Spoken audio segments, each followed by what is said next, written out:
my friends, welcome back to my channel. Today I wanted to come and give you guys a September TBR as well as just a general autumn TBR. So yeah, all the books that I'm hoping to read over the next couple of months. As soon as the 1st of September came around, the weather just dropped and I'm very happy about that. It is more cold, it's a bit grey. We still had a bit of sun peeking through in the afternoon, but it's just, it feels very autumnal already. So I've got my cup of tea, I've got my candles going, and I'm in my autumnal colours, even though this is more of like a summery shirt, but still, orange, pumpkins, Halloween. It's nearly here. Anyway, so let's get cracking. The reason why I want it to be September and autumn is because I have a little challenge that I want to kind of do during September. And that is series and standalone September. And I know it's kind of a little bit contradictory, usually you choose one or the other for that month, but there's some series I want to focus on, there's also some standalone books that I want to get to, and I think that it will help to kind of balance out the heavy series, you know, just to have a standalone speckled in throughout. So that's the plan anyway.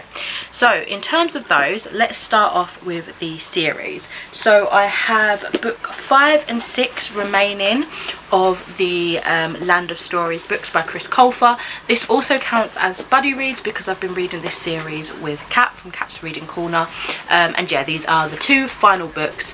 The 5th one I'm starting on the 17th of this month, and the 6th one will be next month, and that will be that. So very excited to finish up this series. Next up I have the continuation of, I think it's just the Vine Witch trilogy. I'm not too sure what the actual trilogy is called. I don't know if it says it at the front of the book. No, it does not. But they are the Glamourist and the Conjurist. I'm not sure if I've got them in the right order.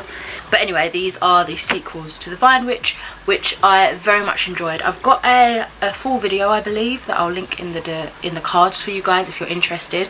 But it's basically some interesting witch magic, kind of channeling of the magic through brewing, like brewing wines and beers and ciders and stuff. So it's an interesting concept and I'm very excited to get back into this world.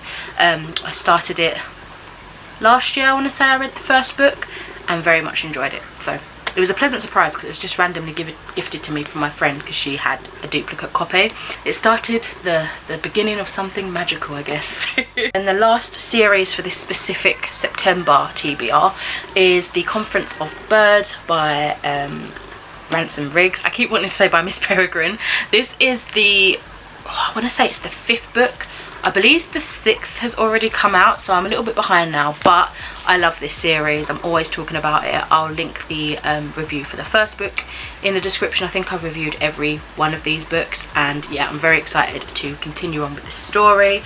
It's been on quite a few TBRs, so I feel like this is the time to get to it now. I don't want to put it off too much longer, so we shall see. Okay, so in terms of the standalone books that I want to get to during September, I have The Heads of the Coloured People by Nafissa Thompson Spires. I feel like this has popped up on a TBR of mine before as well, and I think it's short stories. I might be completely wrong, but that's always the way I think of it. But anyway, it says, in this crackling debut collection, Nafissa Thompson Spires interrogates our supposedly post-racial era. To wicked and devastating effect, she exposes the violence, both external and self-inflicted, that threatens black Americans, no matter their apparent success. A teenager is insidiously bullied as her YouTube following soars. An assistant professor finds himself losing a subtle war of attrition against his office mate. A nurse is worn down by the demand for her skills as a funeral singer. And across a series of stories, a young woman grows up negotiating and renegotiating her identity. Heads of the Coloured People shows characters in crisis, both petty and catastrophic. It marks the arrival of a remarkable writer, an essential and new urgent voice. It sounds awesome and I really hope that I'll enjoy this one. Okay, so the next one I have on my standalone September list is Pine by Francine Toon. This is a thriller and it sounded really eerie and creepy, and what really sold me was first of all the cover. I bought this like last year, I believe, and then I saw that it said a literary gothic thriller to chill the marrow, and that sounded super cool. So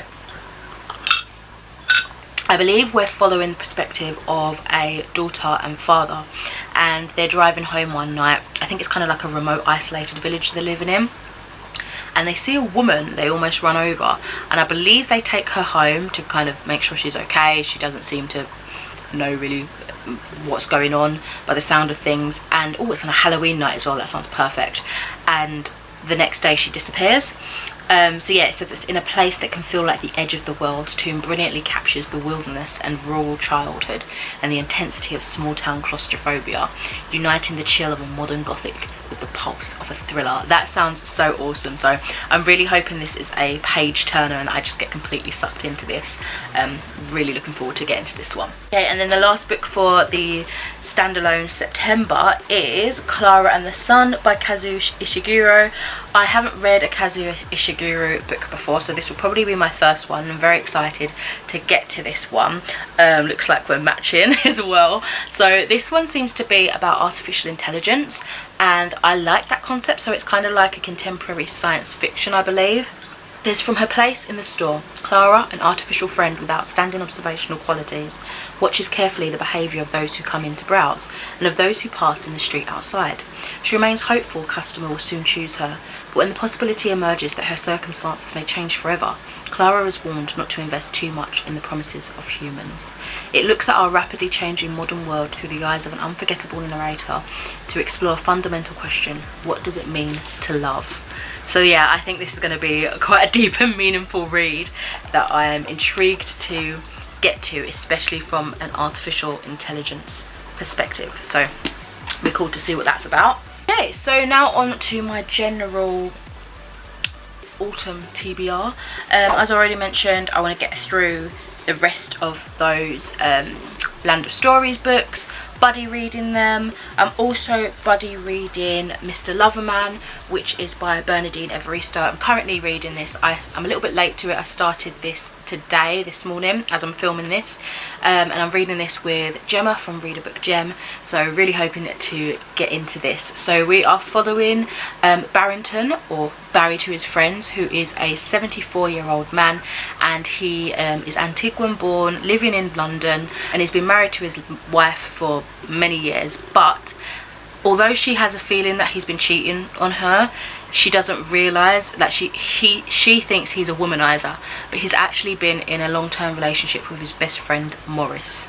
So there's a lot of conversation around sexuality, particularly in the older generation, in the older Caribbean generation, and the kind of stereotypical thoughts that might arise. And yeah, so far so good. I'm only like just about 2 chapters in, but I'm enjoying it so far. Okay, and then I have a trilogy that I am reading from the library, and I'm not sure really if I'm going to continue it, but I'm going to put it on this list anyway, just because I'm nearly done with the first book, and that is, what is this series even called?